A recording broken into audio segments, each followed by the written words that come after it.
메시지 3 제목을 같이 읽으시겠습니다. 사악의 근원과 제한하는 길, 공허한 종교와 포괄적으로 소망이 없는 상태. 이 메시지 3은 로마서 1장 18절에서 3장 20절까지의 내용입니다. 몇 구절을 읽고 같이 교통하겠습니다. 1장 18절 20절을 같이 읽으시겠습니다. 세상이 창조된 이래로 하나님의 보이지 않는 것들, 곧 그분의 영원한 능력과 신성한 특성들은 지으신 것들을 통하여 분명히 보게 되고 알게 되어 있습니다. 그러므로 사람들은 변명하지 못할 것입니다. 이 단락에 사도 바울은 창조를 언급했습니다. 창조. 그 다음에 21절. 왜냐하면 그들은 하나님을 알면서도 그들을 하나님으로 영광스럽게 하지 않고 그분께 감사하지도 않으며 오히려 생각하는 것들이 허망해지고 깨달음 없는 그들의 마음이 어두워졌기 때문입니다. 이것은 아담의 타락과 연결시켜 볼 수 있습니다. 왜냐하면 사탄이 하와의 생각을 먼저 더럽혔습니다. 생각이 뱀이 들어온 하나의 입구였어요. 그 다음에 23절, 썩지 않는 하나님의 영광을 썩어질 사람과 새들과 네 발 가진 짐승들과 기어다니는 것들과 같은 우상의 모양으로 바꿨습니다. 이것은 창세기에 있는 바벨의 타락과 연관되어 있습니다. 그 다음에 21절, 24절. 그러므로 하나님은 그들이 마음의 정욕대로 더럽게 행하도록 그들을 내버려 두어 그들의 몸을 서로 욕되게 하였습니다. 이것이 소돔의 타락과 관련이 있습니다. 참고로 로마서 이 단락에 세 번 하나님이 내버려 뒀다 기록이 나와요. 26절에 하나님은 그 부끄러운 정욕대로 행하도록 그들을 내버려 두었다. 그러죠? 그 다음에 24절도 나옵니다. 내버려 두시오. 그리고 28절 마지막도 내버려 두었다는 게 나오는 겁니다. 이에 대한 근거는 주로 25절, 물론 이 단락의 전반적으로 그게 반복되는 바울의 표현이지만 하나님을 거절했다는 겁니다. 그렇죠. 여기 보면은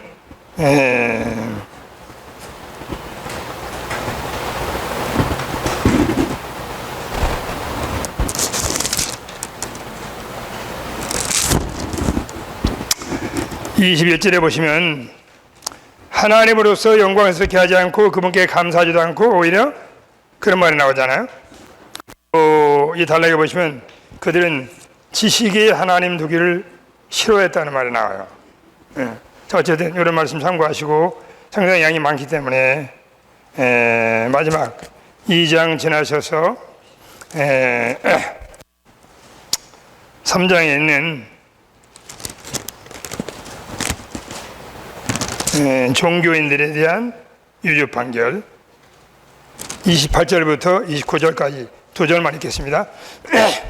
왜냐하면 외면적 유대인이 아니고 2장 28절 같이 읽으시죠. 왜냐하면 외면적인 유대인이 아니고 외면적 육체의 할례가 아니기 때문입니다.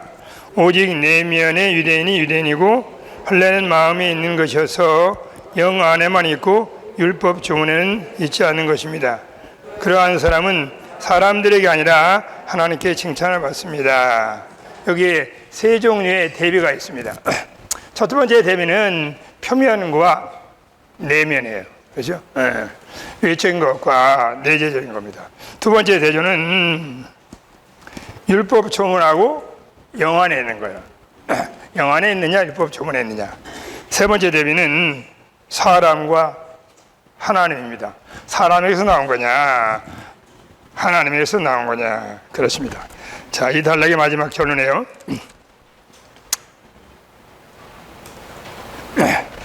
9절부터 3장 9절부터 1절까지 같이 읽으시겠습니다. 그러면 어떻겠습니까? 우리는 더 낫겠습니까? 전혀 그렇지 않습니다. 우리가 이미 지적하였듯이 유대인이나 헬라나 다 죄 아래에 있습니다. 성경에 이렇게 기록되어 있습니다. 의인은 없다, 한 사람도 없다. 깨닫는 사람도 없고 하나님을 추구하는 사람도 없다. 모두 빛나가 함께 부재하게 되었다. 선을 행하는 사람은 없다, 한 사람도 없다. 그들의 목구멍은 열린 무덤이다. 그들의 혀로는 속임을 일삼는다. 그들의 입술 밑에는 독사의 독이 있다. 그들의 입에는 저주와 독설이 가득하다. 계속 읽으시죠. 그들의 발은 피 흘리는데 일에 재빠르다. 그들의 길에는 파멸과 비참이 있다. 그들은 평안의 길을 알지 못한다. 그들의 눈에는 하나님을 두려워하는 것이 없다. 우리가 아는 대로 율법이 말하는 것은 모든 것을 율법 아래 사람들에게 이르는 것이고 모든 입을 막고 온 세상을 하나님의 심판 아래 있게 하려는 것이다. 왜냐하면 율법의 행위로는 그분 앞에 의롭게 되고 죄가 없기 때문이며 율법으로는 죄를 분명히 깨달을 뿐입니다.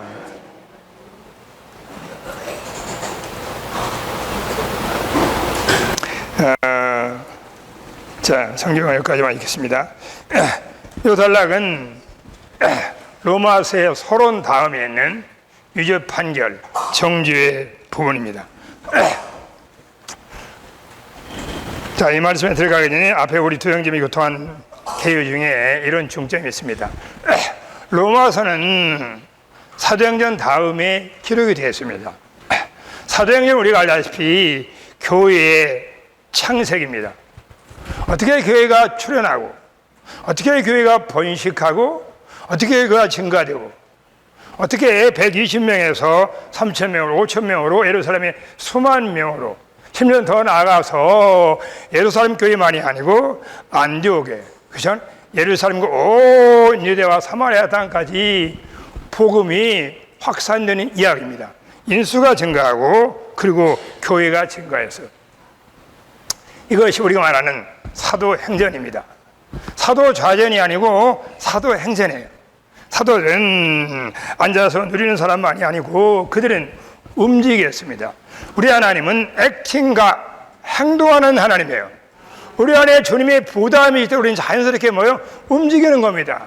사도행전에서 사도들은 많은 핍박과 반대와 심지어 투옥과 심지어 죽음의 위험이 있었지만 그들은 어떤 경우에도 굴하지 않고 필사적으로 복음을 전했어요. 복음을 살고 복음을 전했습니다. 자, 주권적으로 사도행전 다음에 로마서가 있어요. 아까 우리가 추구한 개요에 사복음서는 개인적인 그리스도, 유일한 간맨 예수 그리스도의 인격과 역사를 말하고 그 다음에 사도행전에서는 이 개인적인 그리스도가 죽고 부활하여서 제자들을 통하여 계속해서 번식하고 확장된 겁니다. 그렇잖아요? 그러한 그리스도를 가리켜서 단체인 그리스도 또는 몸 그리스도가 이렇게 말하는 겁니다. 어떻게 개인적인 그리스도가 한 분 예수 그리스도께서 사도행전 수많은 민의들 안에 또 수많은 교회들 안에 다시 재생산되고 확산됐는가? 그에 관한 정확한 하나의 진리적인 근거가 어디에 있어요? 로마서에 있어요. 그렇기 때문에 우리 모두가 다 사도행전 역사를 쓰기를 원하시면 로마서의 복음을 아셔야 돼. 로마서에 있는 하나님의 복음을 전해야 돼요.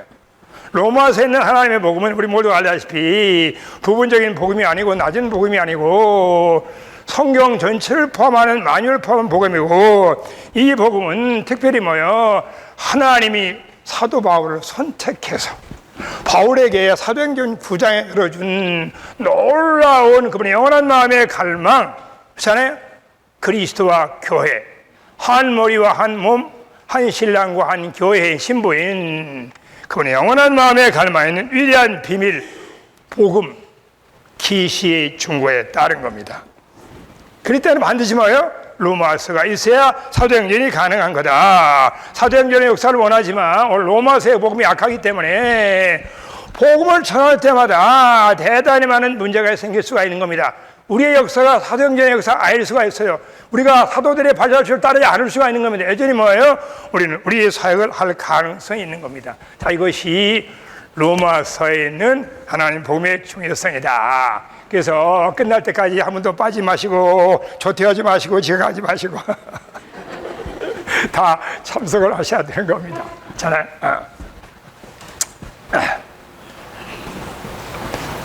두 번째 잖아요. 바울은 로마서에 있는 하나님의 복음을 전개할 때 가장 먼저 첫 번째 정거장에 정죄의 부분을 뒀어요. 유죄 판결, condemnation. 그죠? 1장 28절부터 3장 20절까지 보편적으로 일반적인 사람들, 또 자칭 의롭다고 하는 사람들, 그죠? 특별히 여기 나와 있으면 제가 마지막에 읽어드린 종교인들의 부패가 있어요. 그죠? 종교인들의 부패. 종교인이라고 할 때 또 마음 상하는 분이 있겠지 모르겠어요. 그죠? 뭐 시간이 되면 제가 종교에 좀 교통화시키길 바랍니다. 어쨌든 사도 바울은 최종적으로 세 종류의 사람들이 얼마나 부패하고 타락하고 소망이 없는지, 모든 사람이 다 죄 아래 있고 율법 아래 있고 심판 아래 있고 진노 아래 있고 의인은 없고 하나도 없다. 다 죄 아래에 가둔 겁니다. 그렇죠? 온 인류가 소망이 없다는 거예요. 남녀노소 빈부귀천 동서고금을 막론하고 선악간의 모든 사람, 심지어 종교인도 잖아요.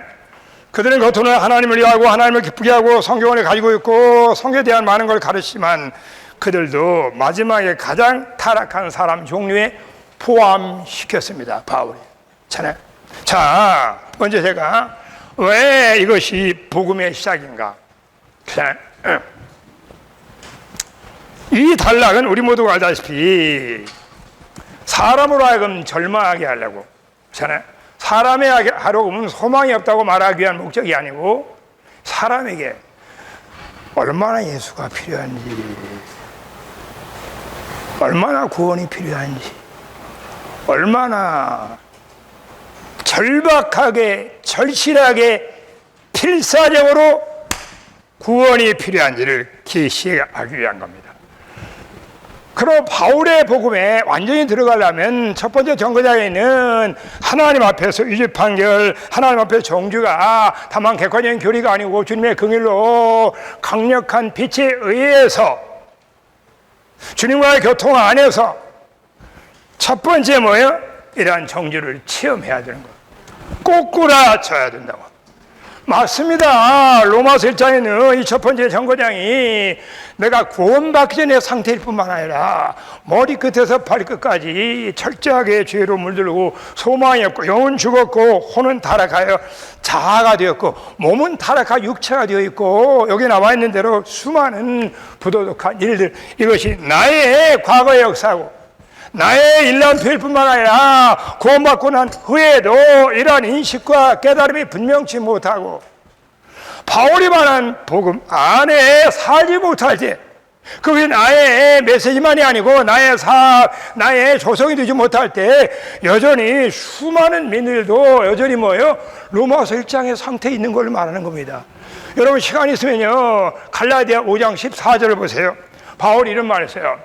거기에 이런 일을 일삼는 사람들은 하나님의 왕국을 상속받을 수 없다는 겁니다.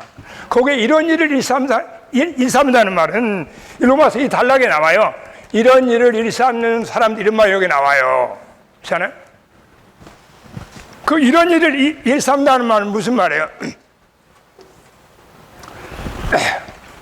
그런 일을 범하는 것만이 아니고 이 죄를 철저히 처리를 안 해요.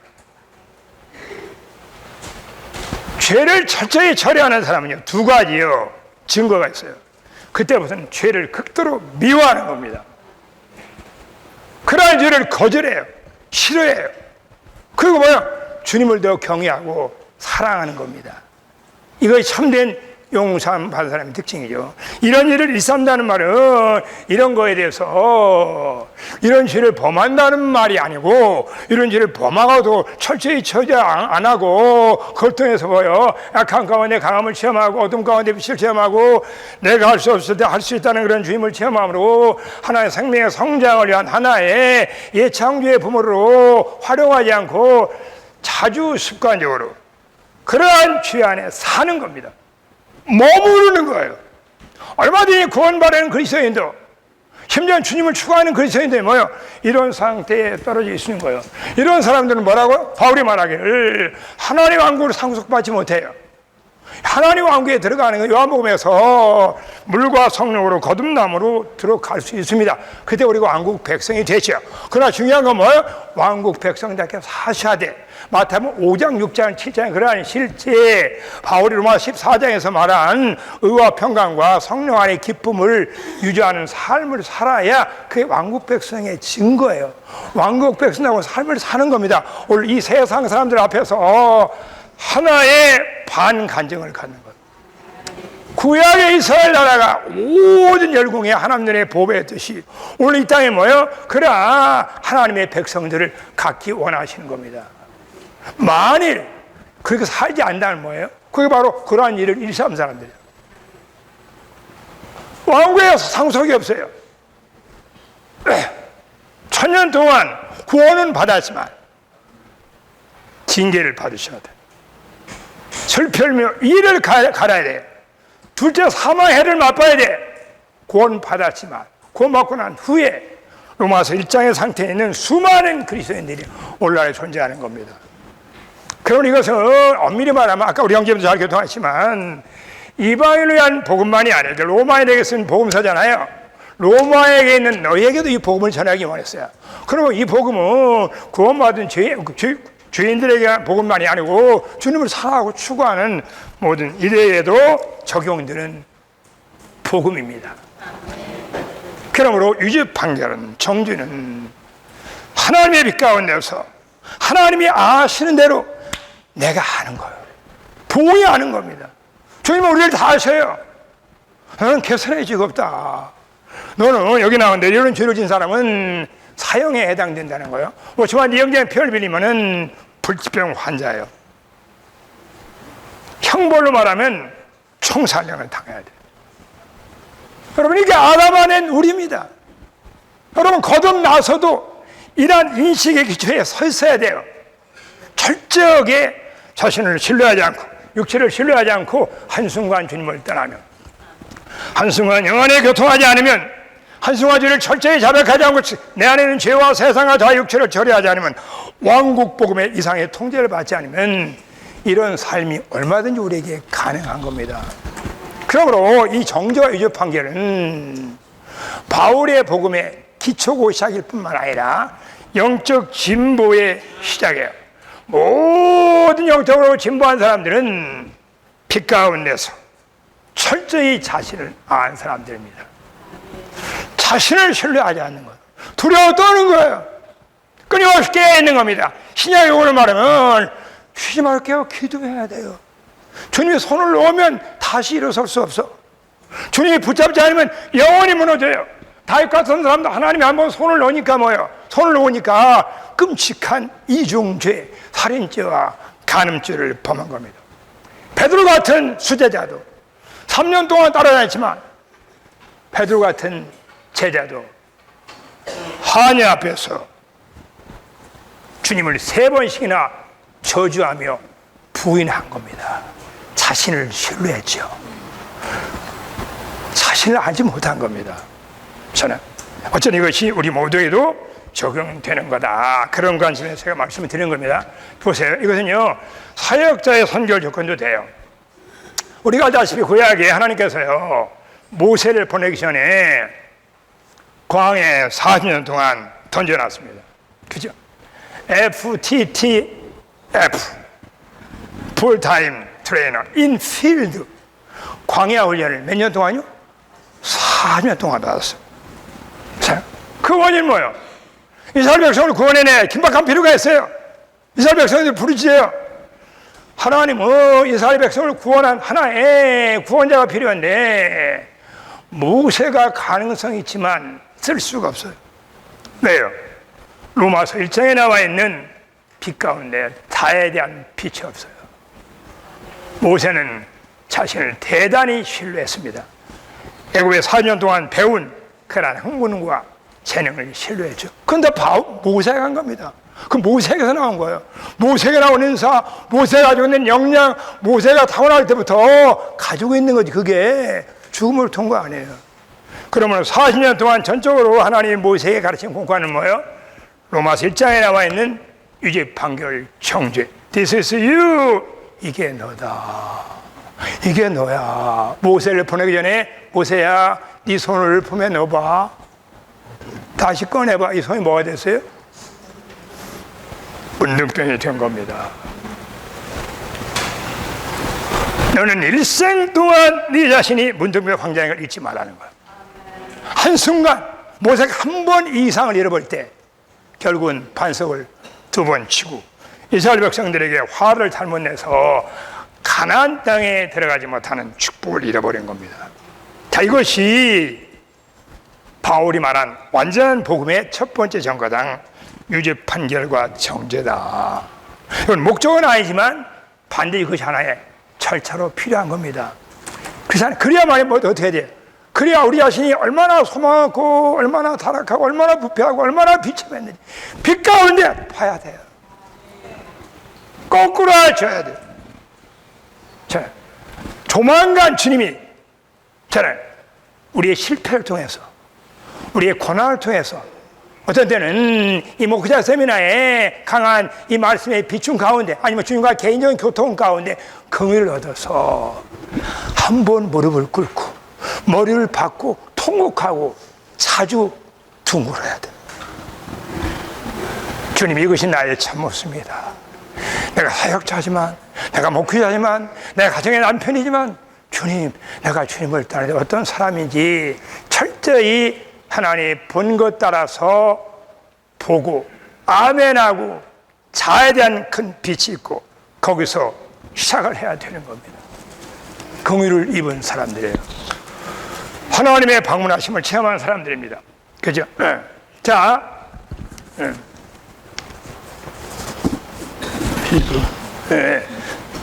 40분.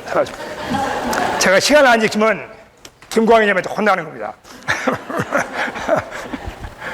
자, 그래서요, 아까 말씀드렸듯이 바울이 로마서 이 단락에서요, 창조를 언급하고 그 창세기를 언급했다는 거예요. 자, 그리고 그 다음에 뭐예요? 구약에 있는 여러 단계의 타락을 한 단계 한 단계 바울이 묘사했어요. 구약에 대한 그러한 인식을 가지고 로마서 1장을 쓴 겁니다. 그죠? 참고로요, 로마서 1장, 물론 이 1장 18절부터 3장 2절이지만 이야기시켜 제가 1장을 말한 겁니다. 그렇잖아요? 로마서 1장과 이렇게 나오는 겁니다. 에베소 1장과 창세기 1장, 이 세 장을 비교해 보시면 도움이 돼요. 그렇잖아요? 자, 첫 번째는 뭐예요? 에베소 1장. 그죠? 그 다음에 창세기 1장. 그리고 지금 추구하는 로마서 1장. 해당합니다. 에베소 1장은 시간이 그냥 영원 과거에 하나님이 품었던 놀라운 비밀, 갈망을 열어 보여주셨죠. 다 아시는 거잖아요.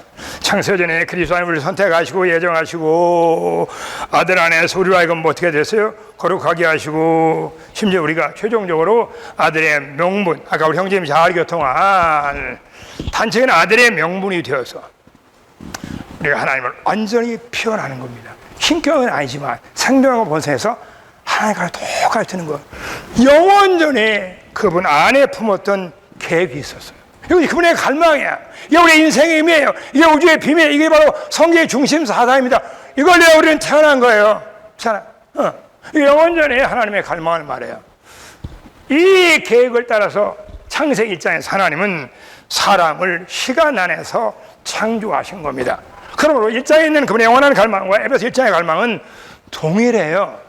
하나님이 그의 형상을 따라 모양대로 창조하시고 그에게 모든 걸 다스리는 독충을 두시고 그 다음에 그 사람은 어디에 됐어요? 생명나무에 두셨잖아요. 그건 하나님이 사람 속에 들어가서 생명이 되고 내용이 되고 누림이 되고 빛이 되고 모든 것이 됨으로 사람이지만 사람의 생명이 있지만 하나님의 생명을 받아서 간내 돼가지고 영원토록 단체로 그리스도의 몸으로 하나님을 표현하기 위한 거. 이거 최종적으로 새 예루살렘으로 완결되는 겁니다. 자, 그런데 어떻게 됐어요? 우리 가운데 비극의 이야기가 있는 겁니다. 사탄의 유혹으로 인해서 사람의 타락이 있어요. 그 타락이 뭐예요? 로마서 1장에 묘사되어 있는 겁니다. 로마서 1장은 아까도 교통드렸지만 사람이 얼마나 구원이 필요한지 얼마나 절박한지 그걸 말할 뿐만 아니라 하나님이 우리를 위하여 베푸신 구원이 얼마나 영광스러운가를 또 묘사해 주는 거예요. 그죠? 자, 그래서 사도 바울은 뭐예요? 사도 바울은 로마서 1장에서 똑같이 뭐예요? 똑같이 창세기 1장에 창조를 언급하고 그 다음에 뭐예요? 창조 이후에 있잖아요. 인류의 타락을 한 단계 한 단계 말하고 있는 겁니다. 불순종의 타락인 아담의 타락을 말하고 두 번째 타락인 종교의 타락인 가인의 타락을 말해요. 가인은 계시에 따라 섬긴 게 아니고 천연적인 관념에 따라서 열심히 봉사해 섬겼죠. 그 종교의 시작입니다. 계시가 없이 주님을 섬기는 것은 종교의 시작이에요. 자, 세 번째는 뭐야? 점점 더 타락해서 뭐야? 세 번째, 육체의 타락이 왔어요. 하나님의 영이 함께 공존할 수 없을 정도로 사람이 플래시, 육체의 덩어리가 됐어요. 그 후에 노아의 홍수가 하잖아요. 그 후에 전일에서 뭐가 타락했어요? 타락 중에 타락, 마지막에 타락, 지구의 타락, 바벨의 타락이 왔어요. 바벨의 타락은 분열과 혼돈의 타락을 말하는 겁니다. 이게 창세기에 있는 타락의 4단계예요. 자, 그 후에 하나님은 아브라함을 불러내시죠. 그러나 아브라함 후손 중에서 또 뭐예요? 롯이 아브라함을 떠났어요. 그 시대에 하나님의 생명 노선을 떠난 겁니다. 롯이 결국은 소돔 땅에서 비참한 패배인이 되죠. 롯의 타락, 소돔의 타락 여기에 나와 있어요. 소돔은 소돔에서 나온 게 소돔아이트, 그게 바로 동성애를 말하는 거예요. 동성연애를 말하는 거예요. 여러분 창세기에 모든 죄악이 언급됐어요. 그리고 말라기까지 나와 있는 이스라엘 백성들의 모든 부패상이 뭐예요? 여기에 수십 가지의 죄악들이 다 여기에 기록이 된 겁니다. 주님을 찬양합니다. 그런 의미에서 뭐야? 비극적인 상황으로 말하면 로마서 1장이 성경 구약의 요약이라고 말할 수가 있는 거야. 잖아요.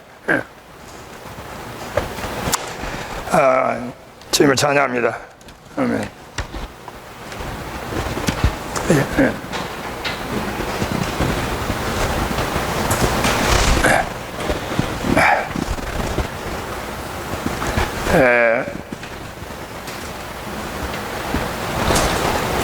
아까 제가 읽어드린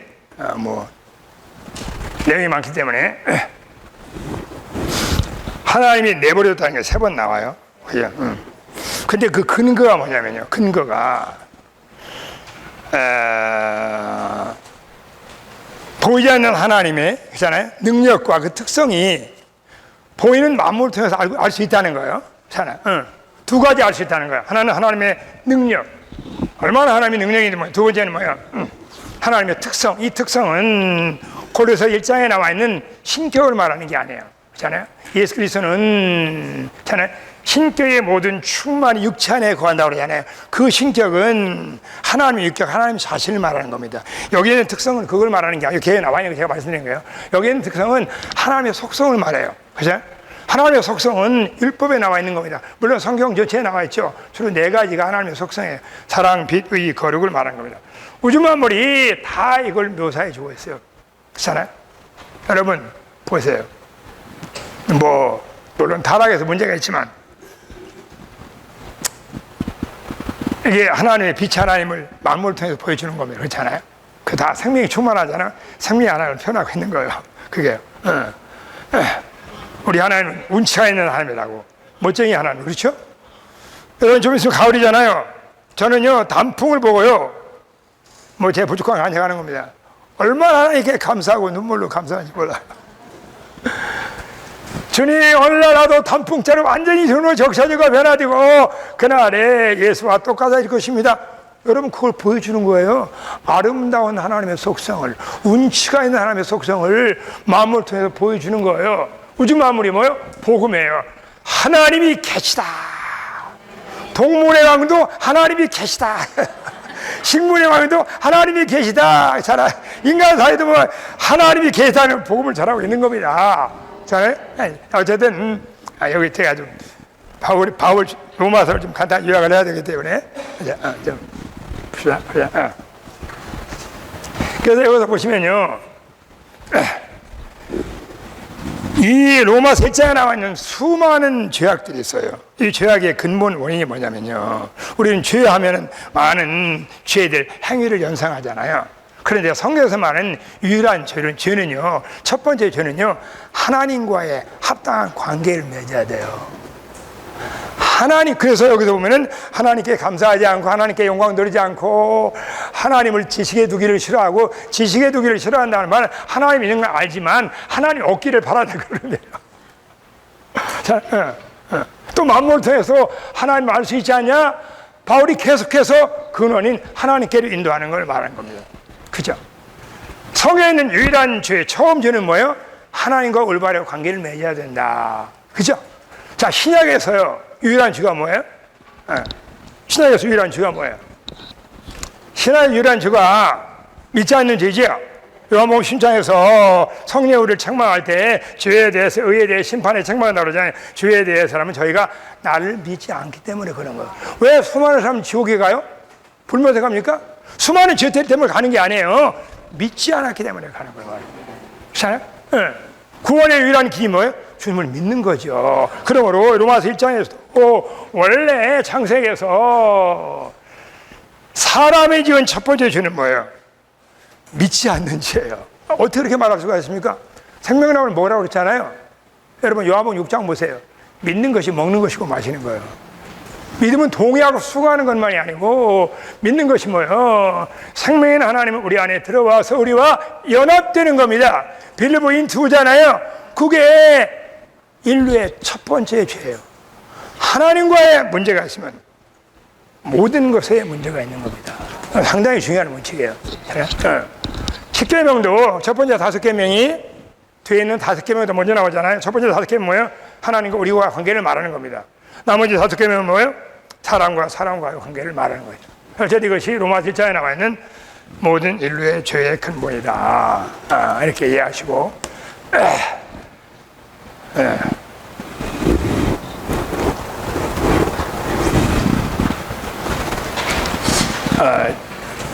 이제 시간이 어떻게 되나? 2시 12분. 2시. 자, 보세요. 자, 마지막. 자, 정죄 부분을 언급하시고요. 바울의 복음은 마의 복음이라고 얘기했는데, 우리가 전반 시간에 로마서에 대한 전체적인 갱화를 언급했습니다. 제가 또 다른 것으로 로마서 갱화를 좀 말씀드리겠습니다. 다 같은 내용이에요. 보세요. 로마서가 16개 장으로 되어 있어요. 참고로요, 자, 1장이 정죄고 위조 판결입니다. 반드시 이 부분을 가르쳐 줘야 돼요. 잖아요? 두 번째는 로마서 4장에 나오는 이게 칭의의 정거장이에요. 자, 그 다음에 로마서 8장에는 뭐예요? 이게 바로 영광의 정거장이에요. 잖아요? 그 다음에 이제 12장에 나와요. 이게 그리스도의 몸이에요. 16장에는 많은 교회들이 나와요. 복수의 교회들이 나오는 겁니다. 그죠? 자, 4장과 8장을 묶을 수가 있어요. 12장과 16장을 묶을 수가 있습니다. 자, 로마서의 주제가 뭐라고 그랬죠? 로마서의 주제가 뭐야? 네. 로마서 주제가 뭐죠? 네? 로마서 주제가 뭐예요? 10분 남았네요. 로마서 주제가 다 잊어버리셨어요? 식사하시면서 다 벌써 깎아 드신 거예요. 죄송합니다. 로마서 주제는 뭐예요? 첫째가 뭐예요? 죄인들. 이게 뭐예요? 로마서 1장의 정죄 부분이에요. 이게 죄인들이 뭐가 되는 거예요? 하나님의 뭐가 되는 거죠? 아들들, 이게 뭐예요? 이게 4장하고 8장이에요. 친히 의롭다 많고 거듭나서, 그런 다음에 매일매일 우리 영 안에 있는 내주하시는 것을 누림으로 혼이 거룩하게 되고 몸이 변형돼서 영광에 이르는 겁니다.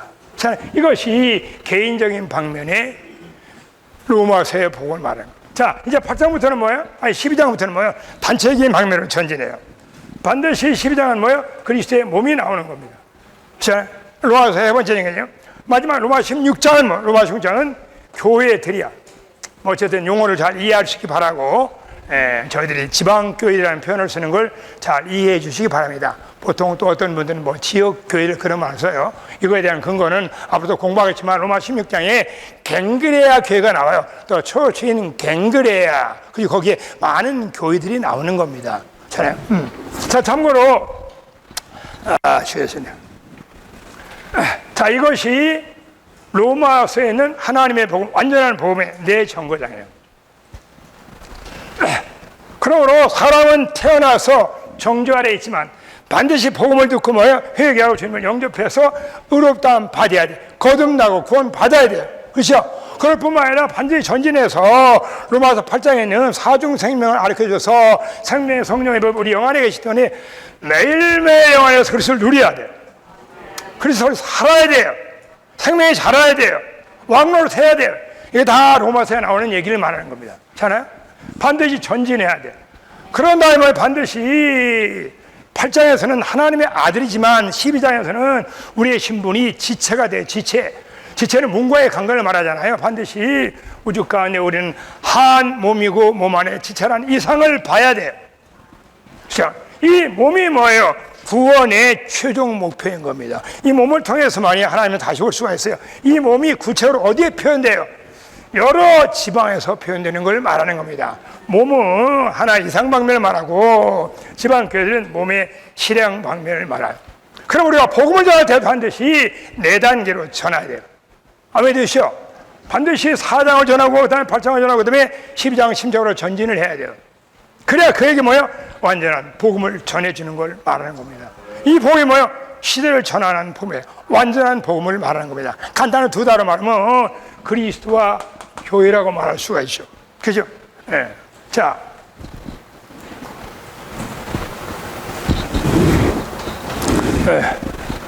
저 시계가 틀리네. 저 시계는 20분인데. 난 저 시계를 보겠습니다. 형제님. 저 시계는 5분에 나왔어요.